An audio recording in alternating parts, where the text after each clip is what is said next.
Hello students, welcome to triple A bright academy. Students, हम अपनी weekly current affair series को continue करते हुए आज कवर करेंगे 16 से 22 अगस्त के करंट अफेयर्स। सभी इंपॉर्टेंट पॉइंट्स को अच्छे से कवर करने की कोशिश करेंगे। अगर आप हमसे जुड़े रहना चाहते हैं, do subscribe our channel, press the bell icon. So start करते हैं पहली न्यूज के साथ। तो पहली न्यूज हमारे पास डिफेंस सेक्टर को लेकर है। राजनाथ सिंह, जो कि हमारे डिफेंस मिनिस्टर है, उन्होंने एक पोर्टल लॉन्च किया है जिसका नाम है सृजन। बेसिकली ये भारत में डिफेंस की अपॉर्चुनिटीज को और ज्यादा बढ़ाएगा, जो मैन्युफैक्चरिंग को लेकर है। हम चाहते हैं कि ज्यादा से ज्यादा डिफेंस इक्विपमेंट की मैन्युफैक्चरिंग भारत में हो। इसी के चलते आपको पता होगा कि गवर्नमेंट ने अभी बहुत से डिफेंस के इक्विपमेंट के इंपोर्ट को बैन कर दिया है भारत के अंदर। आपको उनकी प्रोडक्शन भारत में ही करनी पड़ेगी।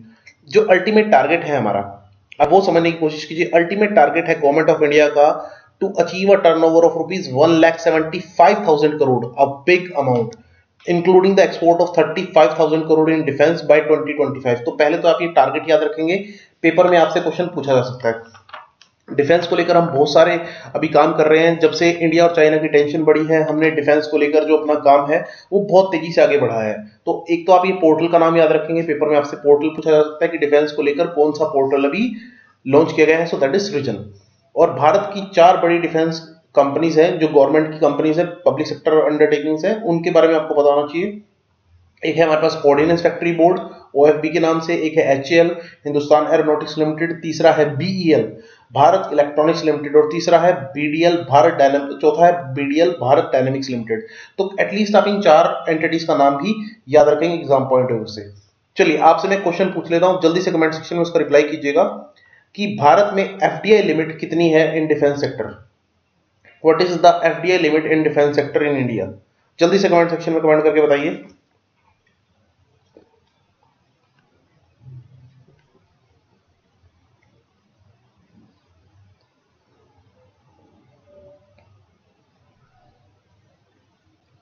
ओके, याद रखेंगे डिफेंस में जो एफडीआई लिमिट है दैट इज 74%। ओके, याद रखेंगे डिफेंस में जो एफडीआई लिमिट है दैट इज 74%।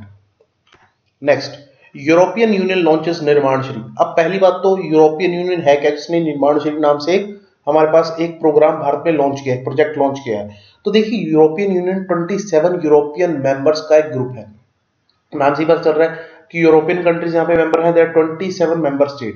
और यूरोपियन यूनियन काफी जगहों पर भारत की हेल्प करता है, भारत का एक बहुत बड़ा ट्रेडिंग पार्टनर भी है। तो यूरोपियन यूनियन ने एक प्रोजेक्ट लॉन्च किया है निर्माण शरी के नाम से, जिसका मेन ऑब्जेक्टिव क्या होगा, वुमेन स्किल्स को एनहांस करना इन द कंस्ट्रक्शन सेक्टर। और स्टार्टिंग में ये जो स्कीम है, 2 हमारे पास स्टेट्स में स्टार्ट की गई है, वो है महाराष्ट्र एंड उड़ीसा। दोनों स्टेट्स के नाम जो है वो याद रखेंगे। जब हम यूरोपियन यूनियन की बात करते हैं तो अभी रिसेंटली इंडिया और यूरोपियन यूनियन का एक वर्चुअल समिट भी हुआ था, जिसमें बात की गई that India and European union will strategic partnership road map for 2025। तो बेसिकली हम काम करेंगे अगले 5 साल के लिए, ये इस वर्चुअल समिट में बताया गया था। यूरोपियन यूनियन की जब भी मैं स्टूडेंट बात करता हूं, एक बात याद रखेंगे, यूरोपियन यूनियन फेमस है उसकी करेंसी यूरो के लिए। जी हां, यूरोपियन यूनियन के 27 में से 19 कंट्रीज ने यूरो को अपनी ऑफिशियल करेंसी डिक्लेयर किया हुआ है। Okay, 19 countries declared euro as their official currency, जिसको प्रिंट, रेगुलेट, मेंटेन कौन करता है? European central bank. हम पिछले लेक्चर्स में भी उसके बारे में बात कर चुके हैं। यूरोपियन सेंट्रल बैंक कहां से ऑपरेट करता है? याद रखेंगे, यूरोपियन सेंट्रल बैंक का जो हेडक्वार्टर है वो है फ्रैंकफर्ट, जर्मनी, जिसके प्रेसिडेंट अभी रिसेंटली चेंज हुए थे। आप जल्दी से मुझे कमेंट सेक्शन में स्टूडेंट कमेंट करके बताइए कि यूरोपियन यूनियन के जो यूरोपियन सेंट्रल बैंक है उसके करंट प्रेसिडेंट कौन है? Who is the current president of European central Bank?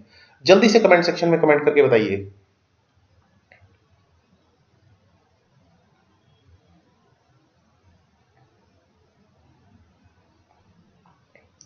Okay, याद रखेंगे करंट प्रेसिडेंट है क्रिस्टीन लगार्डे। जी हाँ, याद रखेंगे Christine Lagarde current president of European central Bank. Okay, next news हमारे पास स्टूडेंट आरबीआई को लेकर है। आरबीआई ने डिविडेंड पे किया है 57,128 करोड़ टू सेंट्रल गवर्नमेंट।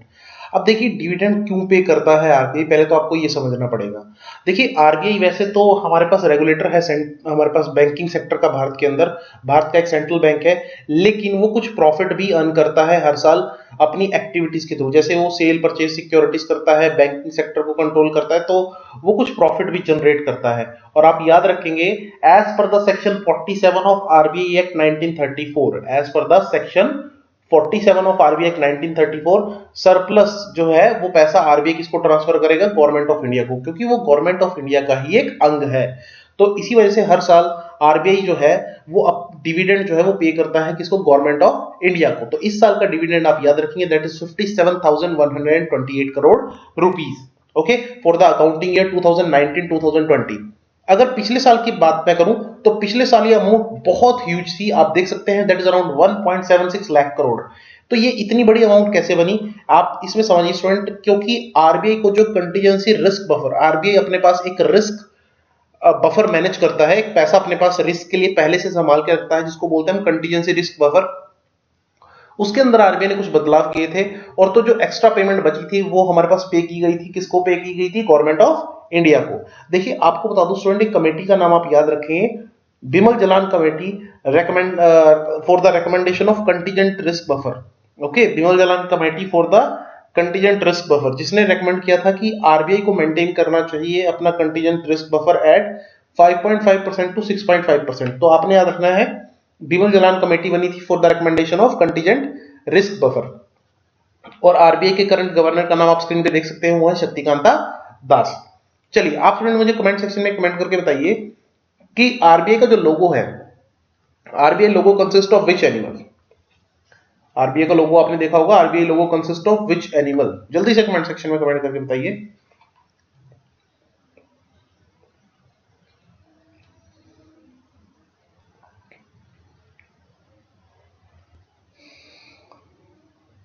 तो याद रखेंगे RBI logo consist of panther, RBI logo consist of panther, tiger नहीं है स्टूडेंट, वो पैंथर है, याद रखना है आपने। ओके, नेक्स्ट हमारे पास साराभाई क्रेटर आफ्टर विक्रम साराभाई। देखिए हमारा एक मिशन स्टूडेंट ऑनगोइंग है चंद्रयान 2, आपको पता होगा चंद्रयान 2 पार्शियल सक्सेसफुल मिशन था हमारा इसरो का। तो वो क्या कर रहा है, लगातार मून की मैपिंग कर रहा है, और इस मैपिंग के दौरान हमने एक क्रेटर को साराभाई क्रेटर नाम दिया है। साराभाई की बात करें तो विक्रम साराभाई हमारे एक बहुत जाने माने साइंटिस्ट थे जिनको हम बोलते हैं father of Indian space programme. Vikram Sarabhai is also known as father of Indian space programme. तो उनके नाम पर हमने क्रेटर का नाम रखा है on the surface of moon, आप यहां पर देख सकते हैं, स्क्रीन पर आपको दिखाई दे रहा होगा। तो आप स्टूडेंट ये समझिए कि अभी हमने रिसेंटली विक्रम साराभाई की 100 बर्थ एनिवर्सरी भी ऑब्जर्व की थी 12 अगस्त को, ओके। और हमारा अब जो टारगेट है वो मून के सरफेस पे कंस्ट्रक्शन करना है, मून के सरफेस पे कंस्ट्रक्शन करना हमारा नेक्स्ट टारगेट है। और कंस्ट्रक्शन करने के लिए हमें क्या चाहिए होगी, कंस्ट्रक्शन मटेरियल, यानी कि ब्रिक्स वगैरह। तो Indian institute of science Bengaluru और इसरो ने मिलकर एक ब्रिक बनाने का एक यहां पर प्रोसेस तैयार किया है, जहां पर हम मून के सरफेस के ऊपर अवेलेबल मटेरियल से ही स्पेस ब्रिक्स बनाएंगे। तो पेपर में आपसे क्वेश्चन पूछा जा सकता है कि स्पेस ब्रिक्स बनाने में इसरो की हेल्प कौन कर रहा है, तो स्पेस ब्रिक्स बनाने में इसरो की हेल्प कर रहा है Indian institute of sciences Bengaluru, और इसरो का हेडक्वार्टर भी बेंगलुरु में है, और इसरो के करंट चेयरमैन है के सिवान। इन ब्रिक्स को बनाने में लूनर सॉइल, बैक्टीरिया और गूर बीन्स का यूज किया जाएगा। अगर हम बात करें, इसरो ने अभी एक और बहुत बड़ी चीज अचीव की थी, इसरो ने अभी हमारे पास मून की जो सॉइल है उसका एक यहां पर पेटेंट अचीव किया था कि हम अर्थ के ऊपर ही मून की सॉइल को तैयार करेंगे। और उसके लिए इसरो ने आइडेंटिफाई किया था हमारे पास एक रॉक को जो बिल्कुल मून की रॉक से मिलती जुलती थी। तो आपसे मैं क्वेश्चन पूछ रहा हूं यहां पर, आप जल्दी से मुझे कमेंट सेक्शन में कमेंट करके बताइए, ISRO recently identified lunar soil type rock in which state of India. ISRO recently identified lunar soil type rock in which state. Bharat के किस राज्य में हमारे पास मून से मिलती जुलती सॉइल की रॉक जो है वो इसरो ने आइडेंटिफाई की है।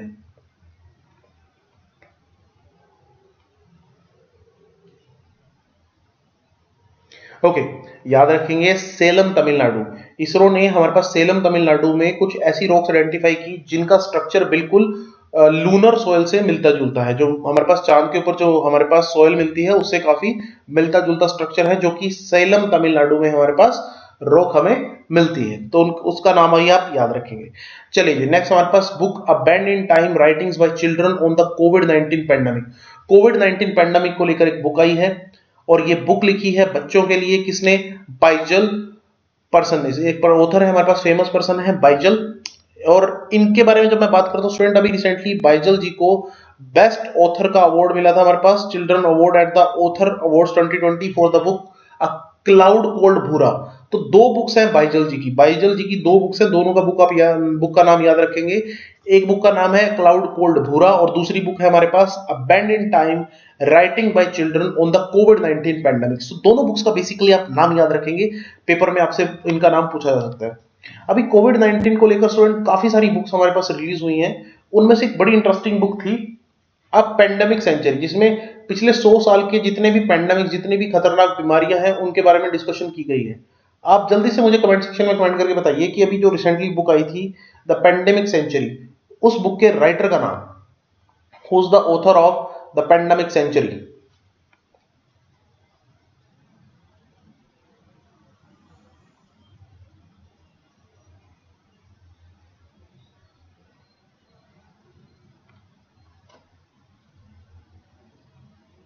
ओके, याद रखेंगे पेंडेमिक सेंचुरी के ऑथर का नाम है Mark Honigsbaum. Okay, Mark Honigsbaum नाम याद रखेंगे। चले जी, लॉन्च ऑफ न्यू प्रोजेक्ट, प्रधानमंत्री मोदी जी ने यहां पर कुछ नए प्रोजेक्ट्स को एक तरह से लॉन्च किया है, आप उनके बारे में याद रखेंगे, पेपर में क्वेश्चन पूछा जा सकता है। पहला इंपॉर्टेंट जो प्रोजेक्ट लॉन्च हुआ है उसमें क्या कहा जा रहा है कि हेल्थ आईडीज अलॉट की जाएंगी इंडिविजुअल्स को। देखिए, national digital health mission launch किया जाएगा जिसके तहत हेल्थ आईडीज दी जाएगी। हेल्थ आईडी में क्या होगा कि एक पर्सन का पूरा मेडिकल रिकॉर्ड उसमें दर्ज रहेगा कि पर्सन को पास में कौन कौन सी बीमारियां हो चुकी हैं, क्या क्या उसने प्रॉब्लम फेस की है पास में, और इससे क्या होगा कि फ्यूचर में जब उसका ट्रीटमेंट होगा तो बेनिफिट कहीं ना कहीं उस पर्सन को मिलेगा। तो ये पहली बार भारत में ऐसा होने जा रहा है। फॉरेन में जनरली ऐसा कुछ हमें देखने को कॉमन नहीं मिलता है, लेकिन पहली बार इंडिया में ऐसा कुछ होने जा रहा है जो कि एक अच्छी चीज है इंडिया के पॉइंट ऑफ व्यू से, हेल्थ कंसर्न को लेकर अगर हम बात करें। और इसके अलावा एक इंपॉर्टेंट प्रोजेक्ट लॉन्च किया है प्रोजेक्ट डॉल्फिन। देखिए, जैसे भारत में प्रोजेक्ट टाइगर और प्रोजेक्ट एलिफेंट चलाए गए थे, टाइगर और एलिफेंट को प्रोटेक्ट करने के लिए अब प्रोजेक्ट डॉल्फिन भी चलाया जाएगा। प्रोजेक्ट डॉल्फिन का टारगेट क्या होगा कि डॉल्फिन की पॉपुलेशन को एक तरह से मेंटेन किया जाए, सस्टेन करके रखा जाए। तो अगर हम बात करें डॉल्फिन की, तो याद रखना स्टूडेंट कि जो गंगैटिक डॉल्फिन है that is the national aquatic animal of India. Bharat का जो नेशनल एक्वेटिक एनिमल है वो है गंगैटिक डॉल्फिन, नाम याद रखेंगे। ओके, और भारत में 3700 लगभग 3700 गंगैटिक रिवर डॉल्फिन्स पाई जाती हैं। इसके अलावा प्रोजेक्ट लॉयन भी चलाया जाएगा। प्रोजेक्ट लॉयन में हमारे पास लॉयन को एक तरह से प्रोटेक्ट करने के लिए काम किया जाएगा। देखिए, याद रखेंगे टाइगर और लॉयन में डिफरेंस होता है, ये बात आपको दिमाग में क्लियर होनी चाहिए। ओके, और एक हमारे पास लद्दाख में 7500 मेगावाट का सोलर पार्क भी बनाया जाएगा, जिससे लद्दाख भारत का पहला कार्बन न्यूट्रल रीजन बनेगा। तो आपने याद रखना है गवर्नमेंट किस एरिया को सबसे पहले कार्बन न्यूट्रल रीजन बनाने जा रही है, that is the union territory of Ladakh. चलिए, मैं लोयन के बारे में बात कर रहा था, तो लोयन के बारे में एक क्वेश्चन मैं पूछ लेता हूं आपसे। आप मुझे स्टूडेंट कमेंट सेक्शन में कमेंट करके बताइए कि भारत में आपको लोयन कहां पर, कौन से नेशनल पार्क में सबसे ज्यादा देखने को मिलेंगे। In which national park you likely to find the Asiatic lion in India.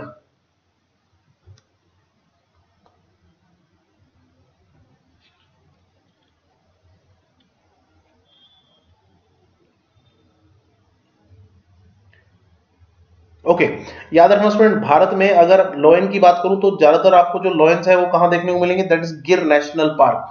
गिर नेशनल पार्क कहां है, गुजरात में। तो आपको गुजरात में लोयन देखने को मिलेंगे गिर नेशनल पार्क में। लेकिन अभी क्या है, गवर्नमेंट ने एक प्रोजेक्ट शुरू किया है जिसमें हमारे पास मध्य प्रदेश में कूनो वाइल्ड लाइफ सेंचुरी है। याद रखना, इंपॉर्टेंट पॉइंट बता रहा हूं, मध्य प्रदेश में कूनो वाइल्ड लाइफ सेंचुरी है जहां पर हम टाइगर्स को, सॉरी, जहां पर लॉयंस को हम फिर से रिहेबिलिटेट कर रहे हैं। तो भारत में अब आपको लॉयंस दो जगहों पर देखने को मिलेंगे। बेसिकली अभी तक सिर्फ गिर नेशनल पार्क में थे, लेकिन अब वो कूनो वाइल्ड लाइफ सेंचुरी में भी देखने को मिलेंगे। कूनो वाइल्ड लाइफ सेंचुरी कहां है, that is in the state of Madhya Pradesh. Kuno wild life sanctuary is in the state of Madhya Pradesh, ये आप याद रखेंगे। ओके, नेक्स्ट हमारे पास अटल बिहारी वाजपेयी चंबल प्रोग्रेस वे। देखिए, जो शिवराज सिंह चौहान जो कि हमारे पास चीफ मिनिस्टर हैं, कहां के, चीफ मिनिस्टर ऑफ मध्य प्रदेश। तो मध्य प्रदेश से रिलेटेड एक और न्यूज, तो उन्होंने क्या कहा है कि जो चंबल एक्सप्रेसवे है, ग्वालियर चंबल एक्सप्रेसवे, उसका नाम फॉर्मर प्राइम मिनिस्टर अटल बिहारी वाजपेयी जी के नाम पर होगा। ओके, और उन्होंने साथ में ये भी अनाउंसमेंट की कि अटल बिहारी वाजपेयी जी का ग्रैंड स्टैच्यू बनाया जाएगा, कहां पर, भोपाल, जो कि राजधानी है मध्य प्रदेश की। देखिए स्टूडेंट, ये जो एक्सप्रेसवे है ना, ऐसा कहा जा रहा है कि गेम चेंजर होगा हमारे पास जो चंबल रीजन है और साथ में जो मध्य प्रदेश। एक्चुअली चंबल का जो एरिया है वो बहुत ही पिछड़ा हुआ एरिया है, और यहां पर क्या माना जा रहा है कि इस एक्सप्रेसवे के बनने के बाद काफी ज्यादा प्रोग्रेस देखने को मिलेगी। अटल बिहारी वाजपेयी जी का बर्थडे जो है वो 25 दिसंबर को ऑब्जर्व किया जाता है गुड गवर्नेंस डे, ये भी आपने बात याद रखनी है। चंबल एक्सप्रेसवे की बात करूं तो स्टूडेंट चंबल एक्सप्रेसवे एक रिवर के लिए भी फेमस है, चंबल रिवर। ये जो चंबल वाला एरिया है डाकू एरिया है और ये रिवर के लिए फेमस है, चंबल रिवर, जो कि एक पोल्यूशन फ्री रिवर मानी जाती है भारत की, और ये क्रोकोडाइल के लिए फेमस है। हाँ जी, क्लियर। तो चंबल रिवर जो है वो हमारे पास पोल्यूशन फ्री रिवर मानी जाती है और एक क्रोकोडाइल्स के लिए फेमस है। यहाँ पर आपको बहुत बड़ी तादाद में क्रोकोडाइल्स देखने को मिलेंगे। ये क्वेश्चन कई बार पूछा गया है कि भारत की कौन सी रिवर में सबसे ज्यादा क्रोकोडाइल आपको देखने को मिलेंगे, दैट इज चंबल रिवर। चलिए आप मुझे स्टूडेंट कमेंट सेक्शन में जल्दी से कमेंट करके बताइए कि चंबल रिवर कौन सी नदी की ट्रिब्यूटरी है, कौन सी रिवर की एक सहायक नदी है। हाँ जी, जल्दी से बताइए कमेंट सेक्शन में कमेंट करके।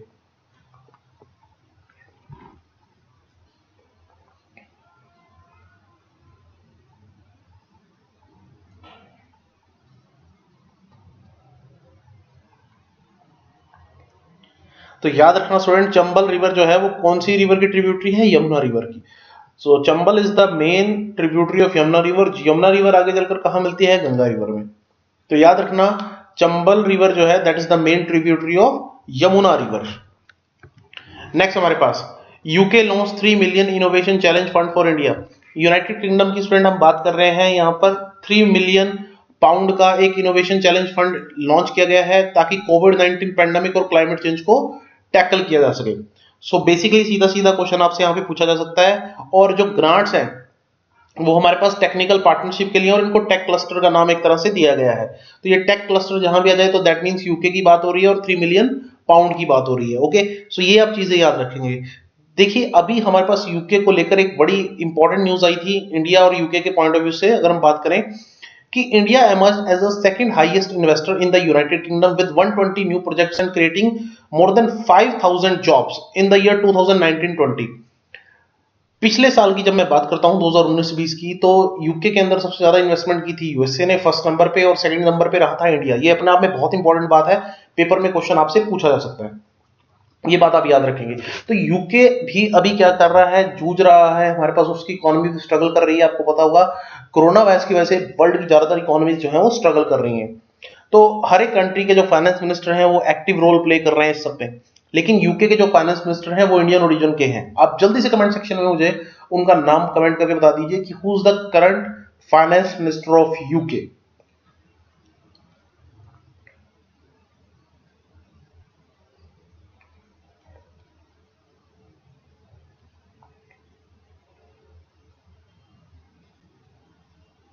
ओके, याद रखेंगे यूके के करंट फाइनेंस मिनिस्टर हैं ऋषि सुनक। जी हाँ, याद रखेंगे यूके के करंट फाइनेंस मिनिस्टर कौन है, ऋषि सुनक, और उनके प्राइम मिनिस्टर कौन है, Boris Johnson. Okay, Boris Johnson, और ये सब बिलोंग करते हैं कौन सी पार्टी से, कंजर्वेटिव पार्टी से। नेक्स्ट हमारे पास UNESCO world heritage sites and postal stamps.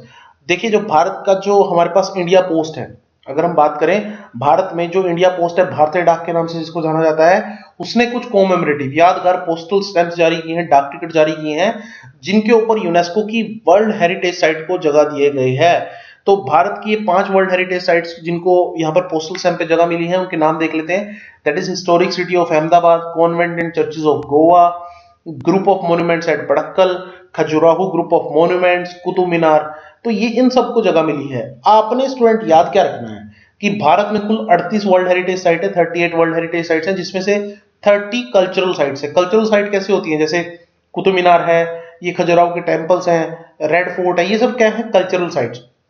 फिर नेचुरल साइट्स है, नेचुरल साइट्स में जनरली आपको देखने को मिलेंगे नेशनल पार्क, जैसे काजीरंगा नेशनल पार्क एक यूनेस्को वर्ल्ड हेरिटेज साइट है। काजीरंगा नेशनल पार्क आप जानते होंगे असम में है। फिर मिक्स साइट में हमारे पास खड़चनजोंगा नेशनल पार्क आता है। खड़चनजोंगा नेशनल पार्क एक मिक्स हेरिटेज साइट का एग्जाम्पल है। तो ये सारे पॉइंट्स आप याद रखेंगे जब भी पेपर की बात होती है। चलिए, वैसे तो पेपर पॉइंट जब मैं बात करूं, आपको 38 की 38 वर्ल्ड हेरिटेज साइट्स के बारे में पता होना चाहिए। तो उसी से रिलेटेड मैं आपसे एक क्वेश्चन पूछ लेता हूं। आप स्टूडेंट मुझे कमेंट सेक्शन में कमेंट करके बताइए कि किलाडो नेशनल पार्क, जो कि एक यूनेस्को की वर्ल्ड हेरिटेज साइट है, वो भारत के कौन से राज्य में स्थित है।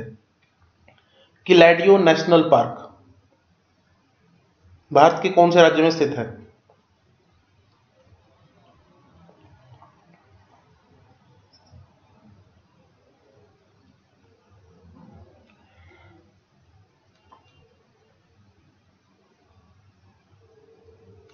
ओके, याद रखेंगे स्टूडेंट, किलाडियो नेशनल पार्क भारत के राजस्थान राज्य में स्थित है। ओके, भरतपुर राजस्थान।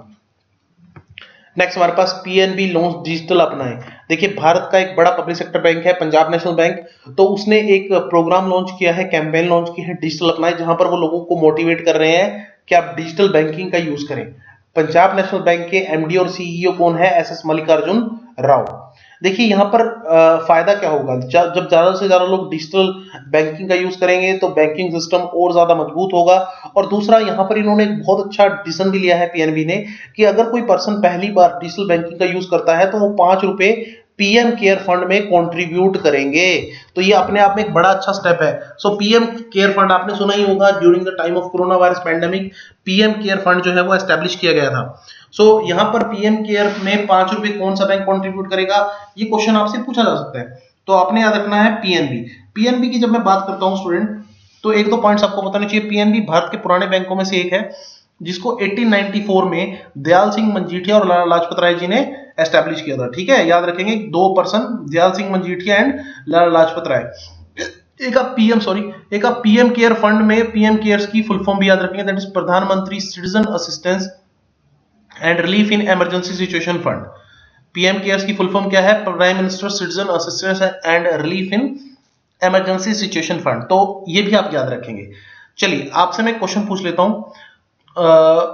अगर हम बात करें पीएनबी की, तो पीएनबी भारत के बड़े बैंकों में से एक है, जैसा कि मैंने बताया 1894 में एस्टेब्लिश हुआ था।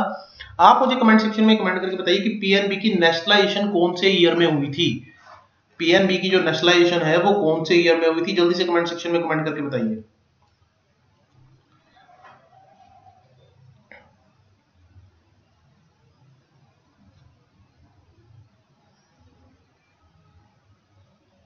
Okay, the nationalization of PNB held in the year 1969 along with 13 banks। कुल 13 बैंकों की नेशनलाइजेशन हुई थी इंदिरा गांधी जी के टाइम पीरियड में, जब इंदिरा गांधी प्रधानमंत्री थी। तो 13 बैंकों की नेशनलाइजेशन हुई थी 1969 में, उसमें से पीएनबी भी एक था। ओके, और अभी आपको पता होना चाहिए, जब भी मैं बात करता हूं पीएनबी की, तो अभी बैंकों का मर्जर हुआ है। ठीक है, अभी हमारे पास बैंकों का मर्जर हुआ है, और इसमें 2 बैंकों को अभी रिसेंटली पीएनबी के अंदर मर्ज किया गया है, तो वो भी आपको पता होना चाहिए। अगर हम बात करें, पीएनबी के अंदर भी रिसेंटली 2 बैंकों को मर्ज किया गया है, एक तो है ओरिएंटल बैंक ऑफ कॉमर्स और एक है यूनाइटेड बैंक ऑफ इंडिया। तो ये भी आप याद रखेंगे, oriental bank of commerce and United bank of India, 2 बैंकों का मर्जर अभी पीएनबी में हुआ है। नेक्स्ट हमारे पास इन्वेस्टिगेशन ऑफ कोझिकोड़ा प्लेन क्रैश। देखिए स्टूडेंट, अभी एक अनफॉर्चुनेट इंसिडेंट हमें देखने को मिला था। कोझिकोड़ा एयरपोर्ट जो कि केरला में है, वहां पर एक प्लेन क्रैश हो गया था, जो कि हमारे पास दुबई से भारत आ रहा था, एयर इंडिया की फ्लाइट थी। और ऐसा कहा जा रहा है कि रनवे सही ना होने की वजह से, ये जो रनवे का इंफ्रास्ट्रक्चर सही ना होने की वजह से ये प्लेन क्रैश हमें देखने को मिला। तो इस सब को लेकर अभी क्या हुआ है कि एयरक्राफ्ट एक्सीडेंट इन्वेस्टिगेशन ब्यूरो ने एक 5 मेंबर पैनल एस्टेब्लिश किया है, जिसको लीड करेंगे कैप्टन एसएस चहर। तो सीधा सीधा क्वेश्चन आपसे पूछा जा सकता है कि हमारे पास 5 मेंबर पैनल को लीड कौन कर रहे हैं, जो कि इन्वेस्टिगेशन करेगा एयर इंडिया के प्लेन क्रैश की? तो ये है एसएस चहर। देखिए, आप कहेंगे कि अभी इस टाइम पीरियड पे कौन से प्लेन्स मूव कर रहे हैं, तो गवर्नमेंट अभी क्या कर रही है कि इंटरनेशनल लेवल पर जो भी हमारे सिटीजन्स अब्रॉड में फंसे हुए हैं उनको इवैक्यूएट किया जा रहा है वंदे भारत मिशन के तहत। याद रखिएगा, पेपर पॉइंट व्यू से इंपॉर्टेंट है। वंदे भारत मिशन जो है वो अब तक का इंडिया का सबसे बड़ा इवैक्यूएशन प्लान है। और हमारे जो मिनिस्टर हैं, सिविल एविएशन मिनिस्टर, वो कौन है? हरदीप सिंह पुरी। हमारे जो सिविल एविएशन मिनिस्टर हैं वो कौन है? हरदीप सिंह पुरी। और ये चीज आप याद रखेंगे। चलिए, आपको मैं एक एक्स्ट्रा चीज और बता देता हूं कि भारत में जो भी एविएशन सेक्टर का इंफ्रास्ट्रक्चर होता है, वो कौन मेंटेन करता है? वो मेंटेन करता है airport authority of India. Aviation sector का जो भी इंफ्रास्ट्रक्चर है वो कौन मेंटेन करता है? एयरपोर्ट अथॉरिटी ऑफ इंडिया, जो कि 1994 में एस्टेब्लिश हुई थी। आप मुझे स्टूडेंट कमेंट सेक्शन में कमेंट करके बताइए कि who is the current chairman of airport authority of India. Airport authority of India के करंट चेयरमैन कौन है? जल्दी से कमेंट सेक्शन में कमेंट करके बताइए।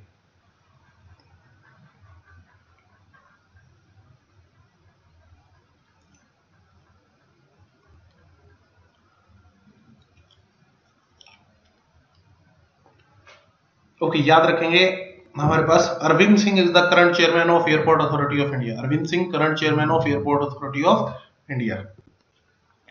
नेक्स्ट हमारे पास India rank first in number of organic farmers. सबसे ज्यादा जो ऑर्गेनिक फार्मर्स हैं पूरे विश्व में वो भारत में आपको देखने को मिलेंगे, ऐसा रिपोर्ट में बताया गया है। लेकिन हाँ, सबसे ज्यादा ऑर्गेनिक फार्मर भारत में है, लेकिन एरिया की जब मैं बात करता हूं तो भारत का जो नंबर आता है वो 9th है। ये चीज आप याद रखेंगे कि एरिया हमारे पास कम है, फार्मर ज्यादा है जो ऑर्गेनिक फार्मिंग के अंदर काम कर रहे हैं। तो इंडिया का रैंक आता है 9th in terms of area under organic farming. और भारत में सबसे ज्यादा ऑर्गेनिक फार्मिंग कहां देखने को मिलती है? That is Sikkim. सिक्किम भारत की पहली ऑर्गेनिक स्टेट है, इंडिया की नहीं पूरे वर्ल्ड की ही ऑर्गेनिक पहली ऑर्गेनिक स्टेट कौन सी है? सिक्किम। और ऐसे ही टारगेट अब हमारे पास अचीव करने के लिए काम कर रहे हैं उत्तराखंड और त्रिपुरा।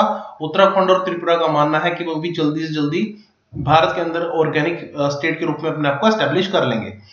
देखिए गवर्नमेंट यहाँ पर क्या कर रही है ये भी आपको पता होना चाहिए। गवर्नमेंट ने जैविक खेती पोर्टल लॉन्च किया ताकि फार्मर की हेल्प कर सके ऑर्गेनिक फार्मिंग को लेकर। और 2020-21 का जो बजट आया था उसमें जो हमारे पास केमिकल फर्टिलाइजर्स के ऊपर जो गवर्नमेंट इंसेंटिव देती है उसको धीरे धीरे कम कर रही है ताकि लोगों को किसके लिए मोटिवेट किया जा सके?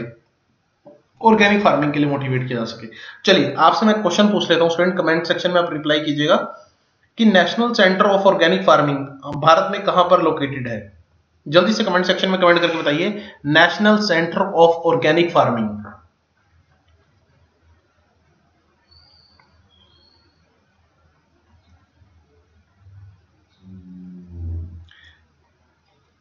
याद रखना student, national centre for organic farming कहां पर लोकेटेड है? गाजियाबाद उत्तर प्रदेश में। जी हाँ याद रखेंगे, national centre for organic farming कहां पर है? गाजियाबाद उत्तर प्रदेश में। और ये ऑर्गेनिक फार्मिंग कुछ बच्चों को अगर नहीं पता तो उनको मैं बता दूं, वैसे तो बड़ी कॉमन चीज है। ऑर्गेनिक फार्मिंग का मतलब होता है जैविक खेती, हिंदी में इसको बोलते हैं जैविक खेती, जहां पर हम बिना केमिकल फर्टिलाइजर पेस्टिसाइड का यूज किए नेचुरल तरीके से फार्मिंग करते हैं। गोबर की खाद का यूज करते हैं, केमिकल्स का यूज बिल्कुल नहीं किया जाता, तो उसको हम क्या बोलते हैं? Organic farming. ये चीज आप याद रखेंगे। और मैं फिर से बता दूं national centre of organic farming कहां पर लोकेटेड है? ये लोकेटेड है गाजियाबाद उत्तर प्रदेश में। नेक्स्ट हमारे पास यूएई इजराइल ने एक पीस एग्रीमेंट कर लिया है जिसको नाम दिया गया है Abraham accord.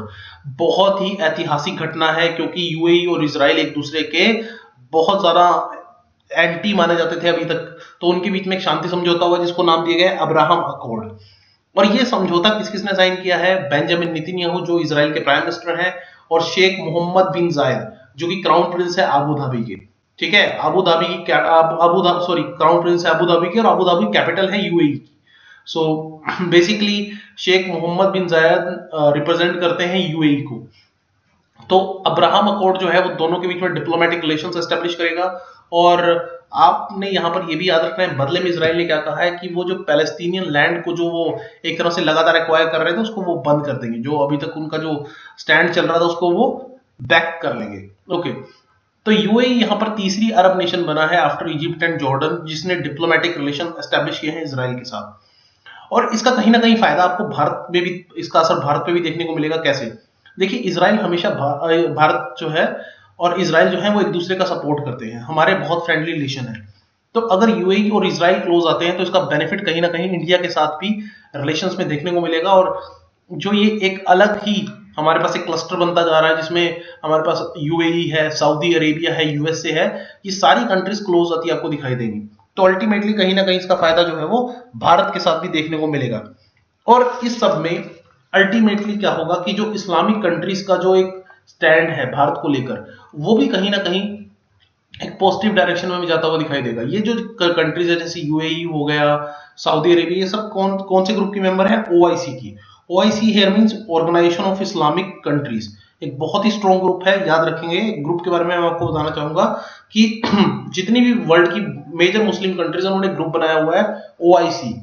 OIC means organisation of Islamic countries, जिसमें 57 मेंबर कंट्रीज है, जिसका हेडक्वार्टर जेदा सऊदी अरेबिया में है। तो उसका जो अभी तक स्टैंड था भारत को लेकर वो कहीं ना कहीं भारत के अगेंस्ट कई मायनों में दिखाई देता था, शायद उसमें भी अब कुछ ना कुछ एक पॉजिटिव चीज हमें देखने को मिले। तो आप ओआईसी के बारे में याद रखेंगे, 57 मेंबर कंट्री, हेडक्वार्टर एट जेदा Saudi Arabia. Next student, Forbes की हमारे पास एक लिस्ट आई है हाईएस्ट पेड एक्टर्स 2020 जिसमें अक्षय कुमार को 6th रैंक मिला है। और ये इकलौते भारतीय एक्टर हैं जिनको यहाँ पर जगह मिली है। तो इनकी टोटल अर्निंग थी around 48.5 million US dollar. Okay, और अगर हम बात करें इस रिपोर्ट को टॉप किसने किया है तो सीधा सीधा क्वेश्चन डेवियन जॉनसन जो कि रॉक के नाम से फेमस है। पहले रेसलर हुआ करते थे, लेकिन अब ये हॉलीवुड के सबसे महंगे स्टार बन चुके हैं। तो बस सिर्फ आप रैंकिंग याद रखिएगा कि अक्षय कुमार का रैंक रहा है सिक्स और फर्स्ट रैंक रहा है डेवियन जॉनसन का। Next news important one, Satyapal Malik appointed as governor of Meghalaya. Satyapal Malik जो कि अभी तक गोवा के हमारे पास गवर्नर थे, उनको ट्रांसफर करके मेघालय भेज दिया गया है। So now he became the governor of Meghalaya, और उनकी जगह पर महाराष्ट्र के जो गवर्नर है भगत सिंह कोश्यारी, उनको गोवा का एडिशनल चार्ज मिला है। तो भगत सिंह कोश्यारी अभी गोवा के भी गवर्नर है और महाराष्ट्र के भी गवर्नर। इसके अलावा कुछ और अपॉइंटमेंट्स भी हुई हैं। यहाँ पर के वेणुगोपाल को रीअपॉइंट किया गया है अटॉर्नी जनरल, और तुषार मेहता को सोलिसिटर जनरल। ये अटॉर्नी जनरल का काम क्या होता है? गवर्नमेंट के ऊपर जितने भी केस फाइल होते हैं उन सबको कौन मैनेज करता है? उन सबको मैनेज कौन करता है? उन सबको मैनेज करने का काम होता है अटॉर्नी जनरल। ओके, और सोलिसिटर जनरल क्या करता है? सोलिसिटर जनरल जो होता है वह अटॉर्नी जनरल का सबऑर्डिनेट होता है। तो दोनों पोजीशंस इंपॉर्टेंट होती हैं, attorney general as well as solicitor general, दोनों के बारे में आप याद रखेंगे। चलिए, इसके अलावा हमारे पास इंजेती श्रीनिवास, इनको international financial service centre authority का 3 साल के लिए एक तरह से चेयरमैन नियुक्त किया गया है। तो यहां पर कुछ 3-4 अपॉइंटमेंट्स हुई हैं स्टूडेंट, ये सारी अपॉइंटमेंट्स आपको याद रखनी है, लेकिन सबसे इंपॉर्टेंट अपॉइंटमेंट थी सत्यपाल मलिक जी की, जिनको अभी गवर्नर बनाया गया है, कहां का? मेघालय का। इनकी नियुक्ति हमारे पास हो चुकी है, आप ये याद रखेंगे। चलिए, आपसे मैं क्वेश्चन पूछ लेता हूं। गवर्नर एक इंपॉर्टेंट पोजीशन होती है, तो गवर्नर के बारे में क्वालिफिकेशन एक गवर्नर की क्या होनी चाहिए, कौन से आर्टिकल में स्पेसिफाई किया गया है? कॉन्स्टिट्यूशन के कौन से आर्टिकल में इसके बारे में बात की गई है? Which article specify the qualification of governor? जल्दी से कमेंट सेक्शन में कमेंट करके बताइए।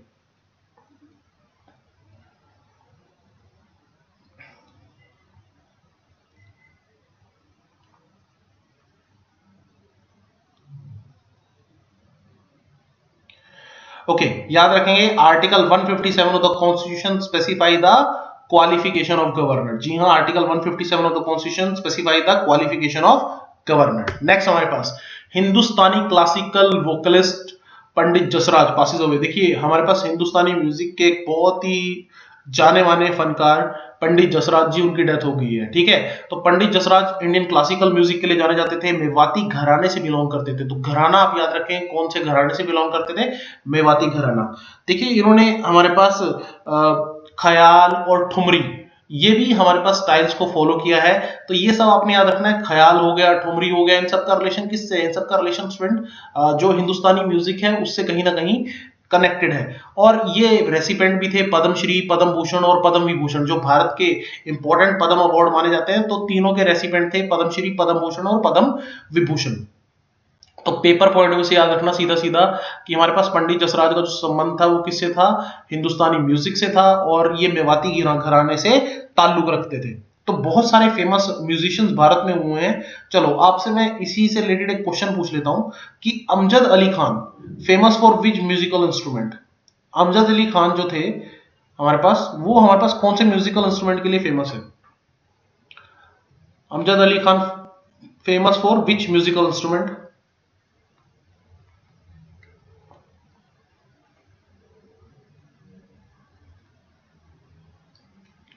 ओके, याद रखना, Amjad Ali Khan famous for musical instrument called sarod. Amjad Ali Khan famous for musical instrument called sarod.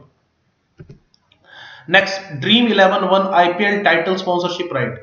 देखिए, हमारे पास आईपीएल जो है इस बार आपको पता है कि हमारे पास होने जा रहा है कहां पर? यूएई में, यूनाइटेड अरब एमिरेट्स में। तो इस बार जो बीसीसीआई ने यहाँ पर, बीसीसीआई यानी board of control for cricket in India, title sponsorship right किसको दिए हैं? ड्रीम 11 को। तो ड्रीम 11 हमारे पास, जब भी हम बात करते हैं ड्रीम 11 की, तो एक स्टार्टअप है, एक फैंटेसी लीग हमारे पास, और इसको हमारे पास स्टार्ट किया था किसने? Dream 11 started by Harsh Jain and Bhavit Sheth. याद रखना कि एक स्टार्टअप, इसको स्टार्ट किसने किया था? हर्ष जैन और भावित सेठ ने। और अभी तक अगर हम आईपीएल की बात करें, आईपीएल के टोटल 12 सीजन हो चुके हैं, जिसमें से जो अभी करंट टाइटल होल्डर है वो है मुंबई इंडियंस की टीम। ओके, मुंबई इंडियंस की टीम ने 2019 का हमारे पास जो टाइटल है आईपीएल का वो जीता था, ये आप याद रखेंगे। बीसीसीआई की मैं बात करूं स्टूडेंट, तो बीसीसीआई के बारे में याद रखेंगे कि बीसीसीआई क्रिकेट की रेगुलेटरी बॉडी है, आईपीएल को भी कंट्रोल करती है, और इसके करंट प्रेसिडेंट आई गेस आप सब लोगों को पता ही होंगे, हमारे पास कौन है? हाँ जी, Sourav Ganguly. Okay, Sourav Ganguly is the current president of BCCI. तो ये चीज आप याद रखेंगे। चलिए, next news, Ashok Lavasa resign as election commissioner. तो अशोक लवासा जो बहुत इंपॉर्टेंट पोजीशन होल्ड कर रहे थे, उन्होंने हमारे पास अभी क्या किया है, रिजाइन कर दिया है from the position of election commissioner. और अगर हम बात करें क्यों रिजाइन किया है, क्योंकि उनको अपॉइंट किया गया है एज वाइस प्रेसिडेंट ऑफ, हाँ जी, vice president of Asian development bank. Okay, Asian development bank में उनको वाइस प्रेसिडेंट की पोस्ट मिली है और एशियन डेवलपमेंट बैंक के प्रेसिडेंट है Takahiko, sorry my apologies, Takahiko Nakao से पहले हुआ करते थे। अगर हम बात करें अभी एडीबी की, एशियन डेवलपमेंट बैंक की जब मैं बात करता हूं तो Masatsugu Asakawa is the current president, Masatsugu Asakawa is the current president of Asian development bank, और वाइस प्रेसिडेंट कौन बने हैं, अशोक लवासा। तो ये चीज आप याद रखेंगे। और इनके पोजीशन पर जो पोजीशन वेकेंट हुई है उनकी जगह पर राजीव कुमार को नया इलेक्शन कमिश्नर नियुक्त किया गया है। याद रखेंगे, राजीव कुमार को नियुक्त किया गया है इलेक्शन कमिश्नर। देखिए स्टूडेंट, समझने की कोशिश कीजिएगा, जब भी हम बात करते हैं इलेक्शन कमीशन ऑफ इंडिया की, तो इलेक्शन कमीशन ऑफ इंडिया 1950 में इसको एस्टैब्लिश किया गया था as per the article 324। Okay, और यहां पर तीन इंपॉर्टेंट पोजीशन होती हैं। एक होती है चीफ इलेक्शन कमिश्नर की, चीफ इलेक्शन कमिश्नर है सुनील अरोड़ा, और दो इलेक्शन कमिश्नर की पोस्ट होती हैं। तो एक इलेक्शन कमिश्नर हमारे पास आपको पता चल गया Rajiv Kumar, and the other election commissioner Sushil Chandra. तो तीनों के नाम आप याद रखेंगे, पेपर पॉइंट ऑफ व्यू से तीनों नाम इंपॉर्टेंट हो जाते हैं। चलिए आपसे मैं क्वेश्चन पूछ लेता हूं, आप मुझे कमेंट सेक्शन में कमेंट करके बताइए कि इलेक्शन कमीशन ऑफ इंडिया को कब एस्टैब्लिश किया गया था, exact date election commission of India को किस दिन एस्टैब्लिश किया गया था।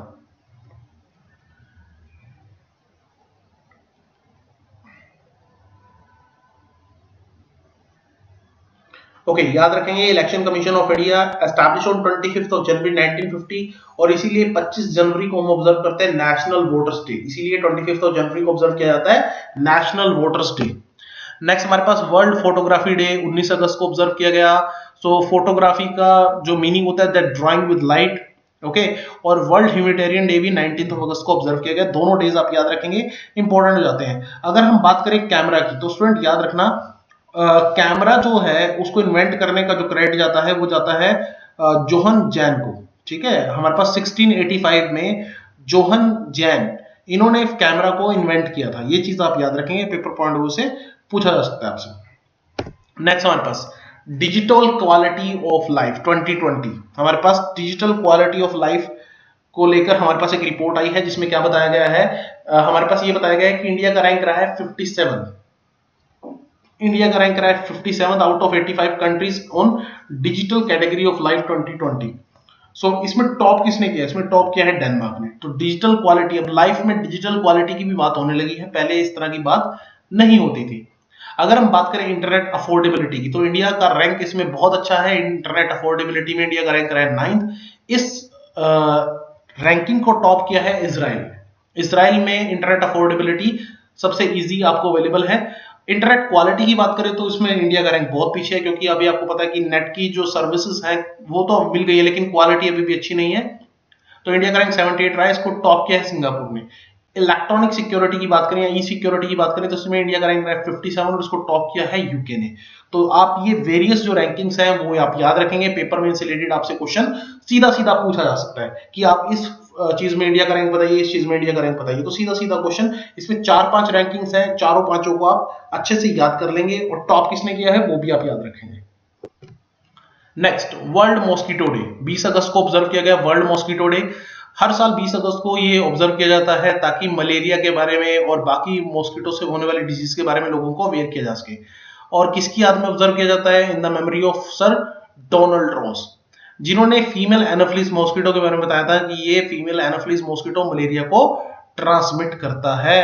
आपको पता होगा कि मलेरिया जो है वो हमारे पास फीमेल एनोफिलिस मॉस्किटो के थ्रू स्प्रेड आउट होता है, और इवन बहुत सारी डिसीज ऐसी हैं जो हमारे पास मॉस्किटो के थ्रू स्प्रेड आउट होती हैं। तो ये सारी चीजें आप याद रखेंगे, पेपर पॉइंट से इंपॉर्टेंट हो जाता है। चलिए आप मुझे कमेंट सेक्शन में स्टूडेंट कमेंट करके बताइए कि डेंगू को स्प्रेड करने के लिए कौन सा मॉस्किटो रिस्पॉन्सिबल है। डेंगू जो हमारे पास डिजीज है वो किस मॉस्किटो के थ्रू स्प्रेड आउट होती है।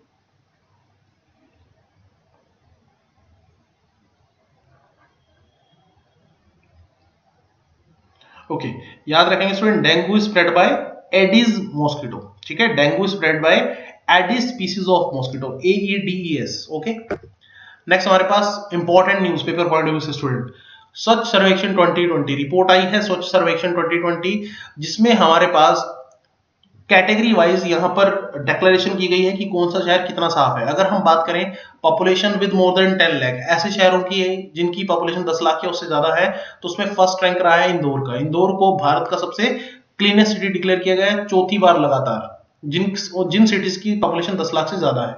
और इसमें आप देखिएगा कि गुजरात का जो सूरत है और महाराष्ट्र का जो मुंबई है, नवी मुंबई, वो सेकंड और थर्ड पोजीशन पे रिस्पेक्टिवली। और सबसे बुरी परफॉर्मेंस दी है पटना ने। तो पटना बिहार की सबसे बुरी परफॉर्मेंस रही है उन शहरों में जिनकी पॉपुलेशन 10 लाख से ज्यादा है। हाँ, जिनकी पॉपुलेशन 1 लाख से 10 लाख के बीच में है, तो उसमें छत्तीसगढ़ का अंबिकापुर सबसे क्लीनेस्ट सिटी। अब पेपर में ध्यान से पढ़ लेना स्टूडेंट कि कौन सा शहर पूछा जा रहा है, कैटेगरी कौन सी पूछी जा रही है। सो 1 से 10 लाख वाली पॉपुलेशन में अंबिकापुर जो छत्तीसगढ़ में है वो सबसे क्लीनेस्ट सिटी डिक्लेयर किया गया है, followed by Mysuru and new Delhi. और इसमें सबसे बुरी पोजीशन फिर से बिहार के एक शहर की रही है, गया की। तो सबसे एंड पे जो हमारे पास सिटी रही है वो रही है गया, बिहार से, और पटना, दोनों बिहार की सिटीज है।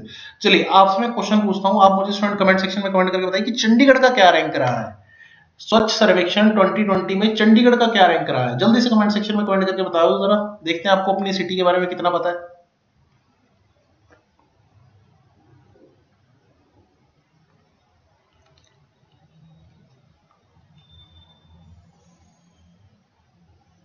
ओके, याद रखेंगे स्टूडेंट, चंडीगढ़ का जो हमारे पास रैंक रहा है वो रहा है 16th। जी हाँ, याद रखेंगे चंडीगढ़ का जो रैंक रहा है वो रहा है 16th। ओके, चले जी आगे चलते हैं। World snooker championship, so world snooker championship 2020 हुई थी, जिसको किसने जीता है, हमारे पास रोनी सुलिवन ने। ठीक है, रोनी इंग्लिश प्रोफेशनल स्नूकर है। स्नूकर की जब मैं बात करूं स्टूडेंट, ऐसा कहा जाता है कि स्नूकर का इन्वेंशन भारत के अंदर जो ब्रिटिश ऑफिसर हुआ करते थे, जो इंडिया में तैनात थे, उन्होंने इस गेम को एक तरह से इन्वेंट किया था, स्नूकर गेम को। तो अब स्नूकर वर्ल्ड फेमस हो चुका है, और अभी इसको लेकर एक वर्ल्ड चैंपियनशिप हुई थी, कहां पर, शेफील्ड इंग्लैंड में, जिसको एक इंग्लैंड के प्लेयर ने ही जीत लिया है। इन्होंने डिफीट किया कायरन विल्सन को। और आपको स्टूडेंट ये भी पता होना चाहिए कि हमारे पास world professional billiards and snooker association, जो कि ब्रिस्टल यूके में है, ये गवर्निंग बॉडी है जो स्नूकर को हमारे पास एक तरह से क्या करती है, कंट्रोल और रेगुलेट करती है। तो सीधा सीधा क्वेश्चन इसके बारे में आप याद रखेंगे। Okay, next student, next news हमारे पास एक बुक से रिलेटेड है, one arrange murder bye Chetan Bhagat. तो इंडिया के एक जाने माने राइटर हैं चेतन भगत, और इनकी बनाई हुई बहुत सारी हमारे पास नोवेल्स, बहुत सारी लिखी हुई नोवेल्स के ऊपर बहुत सारी मूवीज बनी है। तो इनकी एक नई बुक आई है, वन अरेंज मर्डर। तो आप याद रखें, सीधा सीधा क्वेश्चन आपसे पूछा जा सकता है कि वन अरेंज मर्डर बुक किसने लिखी है, तो वो लिखी है चेतन भगत, जो इंडिया के जाने माने राइटर हैं। इनकी पहली बुक थी, याद रखेंगे, 5 पॉइंट समवन। इनकी जो लिखी हुई पहली बुक थी वो थी 5 पॉइंट समवन, जो कि 2004 में हमारे पास आई थी। ओके, चलो आप मुझे स्टूडेंट कमेंट सेक्शन में कमेंट करके बताओ, काई पो चे एक मूवी है हमारे पास, वो हमारे पास सुशांत सिंह राजपूत को पोर्ट्रे करती है, वो हमारे पास कौन सी नोवेल के ऊपर बेस्ड है। काई पो चे मूवी जो है वो कौन सी नोवेल के ऊपर एक बेस्ड एक मूवी है। ओके, याद रखेंगे काई पो चे जो है वो हमारे पास 3 मिस्टेक्स ऑफ माई लाइफ, एक नॉवल था 3 मिस्टेक ऑफ माई लाइफ, जो चेतन भगत ने लिखा है, उसके बेस के ऊपर बनी एक मूवी है काई पो चे। Okay, last news for the day student, Google launches Cormo jobs app in India. देखिए गूगल ने अभी क्या किया है, पूरे वर्ल्ड में आप देख सकते हैं जॉब सिनेरियो बहुत ज्यादा गड़बड़ है। ऐसा कहा जा रहा है कि इंडिया में 2 करोड़ से ज्यादा जॉब लॉस ऑलरेडी हो चुकी है ड्यूरिंग द लॉकडाउन। तो इस सब के चलते हमारे पास एक ऐप लॉन्च हुई है कॉर्मो जॉब्स, इसको लॉन्च किया है गूगल ने, और अल्टीमेटली इसका बेनिफिट किसको मिलेगा, जो भी जॉब सीकर्स होंगे उनको कहीं ना कहीं बेनिफिट मिलेगा। गूगल ने भी रिसेंटली स्टूडेंट ये भी अनाउंसमेंट की थी, वो कोई $10 बिलियन यानी 75,000 करोड़ की इन्वेस्टमेंट करेगा इंडिया में आने वाले 5 से 7 सालों में टू एक्सेलरेट द डिजिटलाइजेशन। तो ये दोनों पॉइंट्स आप याद रखेंगे, पेपर पॉइंट से इंपॉर्टेंट है। ये अनाउंसमेंट की थी हमारे पास गूगल के जो पेरेंट कंपनी है, गूगल की पेरेंट कंपनी अल्फाबेट के सीईओ कौन है, सुंदर पिचाई। तो सुंदर पिचाई ने अनाउंसमेंट की थी कि Google will invest $10 billion in the upcoming next 5 to 7 years in India. So students, ये थी हमारे पास सभी इंपॉर्टेंट न्यूज। आशा करता हूँ आपको सब अच्छे समझ आया होगा। Thank you, have a nice day.